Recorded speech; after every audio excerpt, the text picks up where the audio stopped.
ত্রিপুরার খোয়াই জেলার চাম্পাহাওর থানা এলাকায় রোমহর্ষক হত্যাকাণ্ডের ঘটনা। পূর্ব শত্রুতার জেরে এক বৃদ্ধা মহিলাকে হাতুড়ি দিয়ে পিটিয়ে হত্যা করা হয়েছে বলেই অভিযোগ।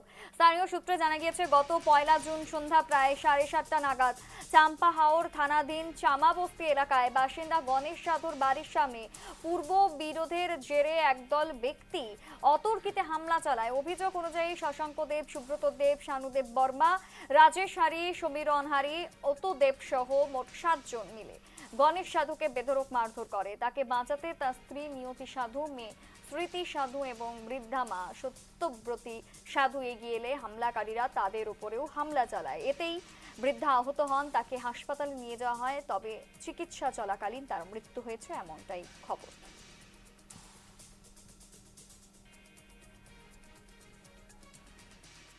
বলতে 1 তারিখে এরা কিতা করছে, কয়েকজন মিল্লা সেরা নাম হয়েছে গিয়া সমীরণ হারি, এরপর রাজেশ হারি, এরপরে শশাঙ্কর দেব আর সুব্রত দেব।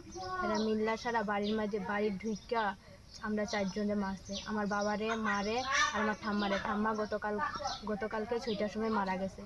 আর আমারও মারছে। কবে ঘটনাটা হয়েছিল? 1 তারিখে তারা কি 4 জন আসলো, না সাথে অন্য কেউ আসলো? আসলো, অন্য কেউ আসলো, আরো 3 জন মতন আসলো। তারপরে আপনার টাম্মারে কোন সময় নিয়ে গেছিলেন? হাসপাতালে কি নিয়ে গেছিলেন? নিয়ে গেছিলাম। এরপরে আমি গাড়িতে একজন ফোন করছিলাম, তো এরা কইছে যে আমরা গাড়ি দিতাম না। আমরা তো হুমকি দিছে যে গাড়ি দিলে বলে কি গাড়ির মধ্যে হামলা করব।